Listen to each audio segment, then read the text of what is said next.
So our story is about our granny's apple pie recipe. And I grew up eating my grandma's apple pie, and it was my very favorite thing, very favorite dessert. So a couple years ago, I finally decided that I wanted my grandma to teach me how to make her apple pie. So she came to visit my parents' house, and Shiloh was probably about 18 months old, and we decided to make the pie. And I said, Grandma, I want to make it from scratch. And she's like, oh, I don't make it from scratch anymore. It takes so long. I'm like, but I really want to make it from scratch because I want to know how you did it and how you do it. And so we rolled out the dough and we got the perfect apples and we mixed it all together.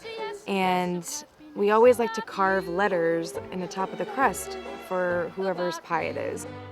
The whole time we were making it, my mom, who Shiloh calls Nana, was there, and she was giving me little tips like put the butter on the pie filling before you put the crust on, and make sure you sprinkle a little bit of sugar on top of the pie crust before you put it in the oven, and make sure you put foil on a cookie sheet and slide it under on the rack so that when the pie bubbles over with the juices, it won't burn and smell up your oven.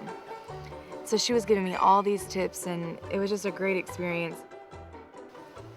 Everything changed this year about 5 months ago.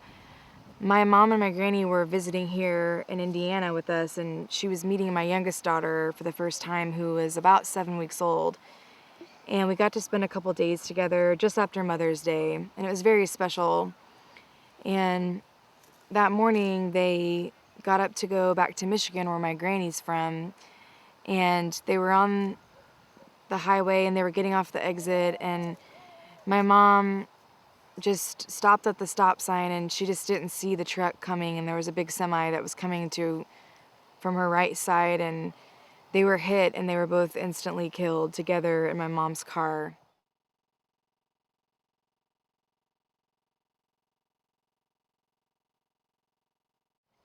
And that day our world fell through the floor, and my mom was gone, her Nana was gone, my granny was gone, all in just one moment after we had just spent a wonderful weekend together. And I really wish that we would have been able to make one more pie so that I could make sure that it was just perfect, that I can make sure that it was just the right taste and just the right consistency and just enough sugar, and make sure that my crust looked just like hers and that the edges were pushed in and had a little design. And I wish I could have made just one more,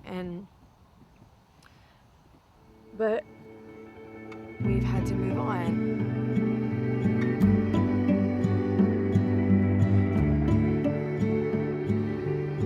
Shiloh and I made a pie the other day, and we decided to put an N for Nana on the pie as we carved the N, and just thought about my mom. And the pie came out and Shiloh was so excited and she wanted a bite of it right away, and I just could feel my mom like all around us when we were making it together. And Shiloh helped